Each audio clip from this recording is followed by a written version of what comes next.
Election के time पे हमारी फोर्सेस कुछ एरिया से थिन आउट हो गई थी, इलेक्शंस के लिए चली गई थी बूथ के ऊपर, और इसमें इन लोगों को थोड़ा मौका मिल गया। जो एंटी सोशल एलिमेंट्स हैं उनको ऐसा लगा कि डिप्लीटेड फोर्स है, स्ट्रेंथ कम हो गया है, तो शायद इस मौके का भी फ़ायदा उठाएगा। इनको समझ नहीं है ये क्या कर रहे हैं, उसके परिणाम क्या होंगे।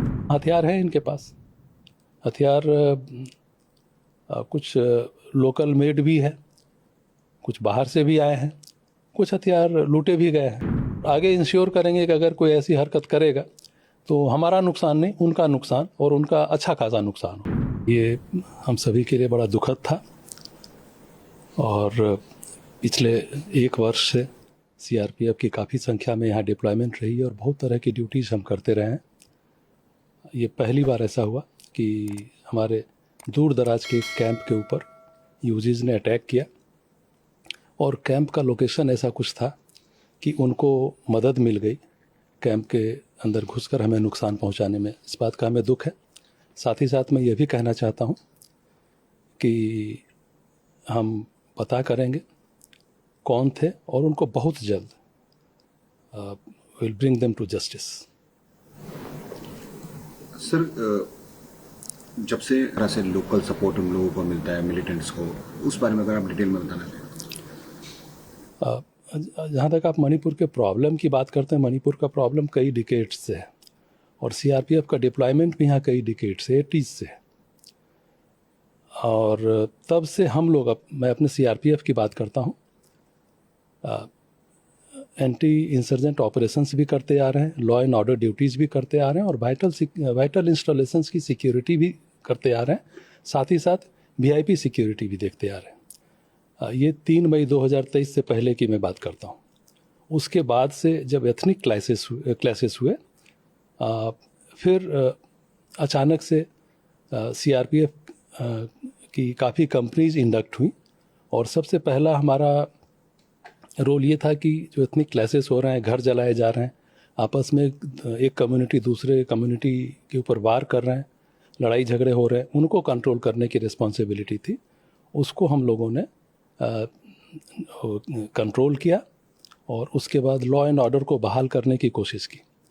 जब मैं लॉ एंड ऑर्डर की बात करता हूँ, इसमें ये बहुत बड़ा गैमिट है। इसमें फ्लैग मार्च से लेके, पेट्रोलिंग से लेके, नाका लगाने से लेके, भीड़ कंट्रोल करना, ये सब कुछ आता है। लोगों के मन में एक विश्वास पैदा करना कि नहीं, ये फोर्सेस आ गई हैं, अब आपके खिलाफ कोई अटेम्प्ट नहीं होगा, और अब शांति बहाल होगी।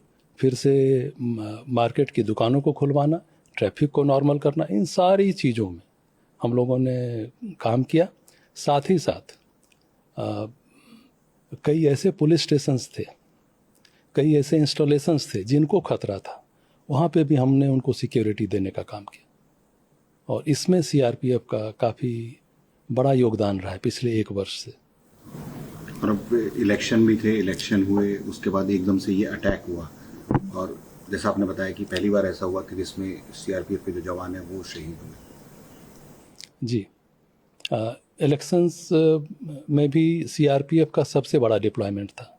जितनी भी फोर्सेस यहाँ डिप्लॉय की गई सेंटर की, सबसे बड़ा योगदान सीआरपीएफ का ही था। और इलेक्शन के टाइम पे हमारी फोर्सेस कुछ एरिया से थिन आउट हो गई थी, इलेक्शंस के लिए चली गई थी बूथ के ऊपर, और इसमें इन लोगों को थोड़ा मौका मिल गया। जो एंटी सोशल एलिमेंट्स हैं उनको ऐसा लगा कि डिप्लीटेड फोर्स है, स्ट्रेंथ कम हो गया है, तो शायद इस मौके का भी फ़ायदा उठाएगा एक्शन, क्योंकि जिस तरह से इन्होंने अटैक किया। हाँ, आप निश्चिंत रहिए, उसको हम लोग ट्रैक करेंगे, पता करेंगे कौन सा ग्रुप था, कौन से लोग थे, और बहुत टाइम नहीं लगेगा, हम उन तक पहुंचेंगे और उनको बहुत जल्दी उनके किए की सज़ा मिलेगी। सर, अगर अभी तक की बात की जाए, अगर उस बारे में आप बताना चाहें। जब एथनिक क्लासेस शुरू हुए तो बहुत सारे लोग, हज़ारों की संख्या में लोग डिस्प्लेस्ड हो गए थे। उस समय जो हम लोगों ने काम किया, हमारे 6 कैंप्स होते थे इम्फाल में, उन 6 कैंप्स में लगभग 13,500 डिस्प्लेस्ड पर्सन्स आए थे। उनको हमने उस समय सिर्फ शेल्टर ही नहीं दिया, उनके खान पान की व्यवस्था की, उनके मेडिकल केयर को इंश्योर किया, उनको दवाइयाँ दी, ज़रूरत पड़ने पे उनको कपड़े दिए, उनको कॉन्फिडेंस दिया, उनको बिल्कुल गेस्ट की तरह रखा, और बाद में जब रिलीफ कैंप्स बन गए सुरक्षित उनको उनके रिलीफ कैंप्स तक पहुंचाया। ये काम हम लोगों ने किया, 13,500 लोगों को। इसके बाद कुछ ऐसी लोकेलिटीज़ हैं जो एबेंडेंड हो गई थी, जो यहाँ से जिनको भागना पड़ा, उनके घरों को, उनके आसपास में हमारा डिप्लॉयमेंट हुआ, उनके घरों को अभी तक सुरक्षित रखा हुआ है, उनको जलने या डैमेज होने से भी हमने बचाया। ये काम हमने किया। इसी बीच में आप जानते हैं इम्फाल के लिए 2 लाइफ लाइन्स हैं, NH37 और NH2। सारा खाने पीने से लेकर के जितनी भी दवाइयाँ, पेट्रोलियम प्रोडक्ट्स, सारी एसेंशियल कम्युनिटीज़ इन्हीं दोनों नेशनल हाईवे से आती, लोगों का आना जाना।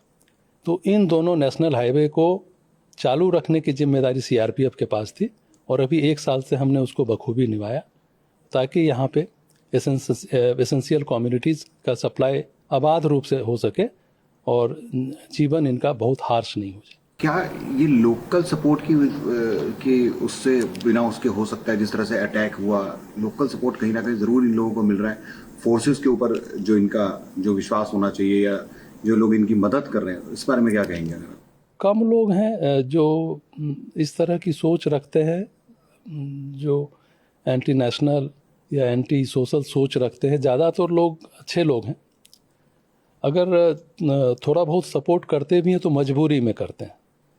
अधिकांश लोग अच्छे हैं, वो भी नहीं चाहते हैं कि इस तरह का माहौल रहे, और फोर्सेस के साथ या एक कम्युनिटी दूसरी कम्युनिटी के साथ लड़े, यंग लड़कों का मिलिट्राइजेशन हो, उनके हाथ में हथियार डाल दिए जाए। ऐसी सोच आम आदमी की नहीं है। छोटा सा ग्रुप है जिनकी ऐसी सोच है, और दुर्भाग्यवश अभी वो छोटा सा ग्रुप कामयाब हो रहा है, लेकिन धीरे धीरे वो भी समझेंगे इस बात को, मेरी उम्मीद है, और वो भी मेन स्ट्रीम को ज्वाइन करेंगे, रास्ते पे आएंगे। क्या हथियार, इम्प्रोवाइज्ड हर चीज़, तो उस बारे में क्या कहेंगे अगर वेपन्स के बारे में बात करें? छोटा सा ग्रुप से मेरा मतलब ये था कि आप देखें ना, टोटल पॉपुलेशन के कितने % लोग ऐसे हैं जिनके पास हथियार है और इस तरह की एंटी सोशल एक्टिविटीज़ कर रहे हैं। तो उस लिहाज से मैं कहता हूँ कि छोटा ही सा ग्रुप है। अगर 99% लोग अच्छे हैं या 98% लोग अच्छे हैं, तो 2% लोग तो छोटा ही ग्रुप हुआ। और जहाँ तक हथियार का सवाल है, हाँ हथियार है इनके पास। हथियार कुछ लोकल मेड भी है, कुछ बाहर से भी आए हैं, कुछ हथियार लूटे भी गए हैं। वो हथियार हैं जिसकी वजह से ये लोग, इनको समझ नहीं है ये क्या कर रहे हैं, उसके परिणाम क्या होंगे, इनका भविष्य कहाँ जा रहा है। जिस दिन इनको ये समझ आ जाएगी, ये ठीक हो जाएगी। कहाँ से मिल रहे हैं इनको ये हथियार? कंटिन्यूसली देख रहे हैं लगातार ये लोग इनका यूज। मैंने बताया आपको, कुछ लोकल मेड भी हैं, कुछ बाहर से भी आते हैं, और कुछ लूटे हुए हथियार वायलेंस ये लोग कर रहे हैं। तो क्या लगता है आपको कि क्या ये इंटेलिजेंस फेलियर है? क्या वजह क्या है कि ये लगातार सक्सेसफुल हो रहे हैं, या लगातार ये लोग अपने उसमें कोशिश कर रहे हैं? इस बारे में बताइए। सबसे पहले तो मैं आपसे यही कहना चाहता हूँ कि ये सक्सेसफुल नहीं हो रहे हैं। किसी फ्रिंज एरिया में जाके हर जगह पे चप्पे चप्पे पे तो आप फोर्स रख नहीं सकते। एरिया इतना बड़ा है, टेरेन आप जानते हैं, ये पहाड़ी और जंगल का टेरेन है। कहीं जाके गोली चला देना, उसका रिटेलिएशन उधर से भी आ जाना, तो ये ऐसा नहीं है कि बहुत सक्सेस हो रहा है। दूसरी बात, कोई इंटेलिजेंस फेलियर नहीं है, इंटेलिजेंस रहता है और इन पे कार्रवाई भी हो रही है। फोर्सेस के जहाँ तहाँ कैंप हैं उसके आसपास से होते हैं, हम लोग जाते हैं, दूसरी फोर्सेस डिप्लॉयड हैं वो भी जाती है, इनको रोका भी जाता है, इनको पकड़ा भी जाता है, इन पे कार्रवाई भी होती है, और ज़रूरत पड़ने पे इन पे गोलियाँ भी चलाई जाती हैं। तो ना इंटेलिजेंस फेलियर है, ना इनका बहुत बड़ा कोई सक्सेस है। क्योंकि सर इलेक्शन के टाइम पे काफ़ी ज़्यादा सिक्योरिटी डिप्लॉयड थी, उसके बाद ही इस तरह से इन्होंने घटना को अंजाम दिया। तो कहीं ना कहीं इनको किसी चीज़ का डर नहीं है, ऐसा लग रहा है कि जैसे बस किसी चीज़ को अंजाम देना है इन्होंने। डर भी है, और आप ये देखें कि ये एक घटना है, और बाकी जगहों का भी अगर आप एनालाइज करेंगे तो ऐसी एक आध घटना हो जाती है। तो इसलिए ऐसा नहीं कह सकते कि इनको डर नहीं है और बहुत सारी घटनाएं नहीं हुई। मणिपुर जो कि जनरल इम्प्रेशन ये है कि बहुत डिस्टर्ब्ड एरिया है, वहाँ पे कहीं वायलेंस नहीं हुआ। इसके अलावा 2-4 कहीं ईवीएम को डिस्ट्रॉय किया गया। आमतौर पे समाज में 2-4 ऐसे लोग होते हैं, बहुत ही आम बात है। अदरवाइज आप देखेंगे दोनों फेज इलेक्शन बहुत ही पीसफुली रहा। सर इन फ्यूचर किस तरह से आप देखते हैं कि इस तरह के अटैक को प्रिवेंट करने के लिए या क्या मेजर्स लेंगे, वो थोड़ा सा हमारे लिए हर इस तरह की जो घटना होती है वो उससे दुख तो होता है, लेकिन साथ ही साथ एक लेसन दे जाता है। हमें आगे के लिए अपने आप को बेटर प्रिपेयर करने की एक अपॉर्चुनिटी दे देता है। हम उसको इस रूप में देख रहे हैं। अब जो हम इसको एनालाइज कर रहे हैं, कर भी चुके हैं, जो छोटी बड़ी कमियां हमें दिखी हैं उसको हम दुरुस्त करेंगे और आगे इंश्योर करेंगे कि अगर कोई ऐसी हरकत करेगा तो हमारा नुकसान नहीं, उनका नुकसान और उनका अच्छा खासा नुकसान हो।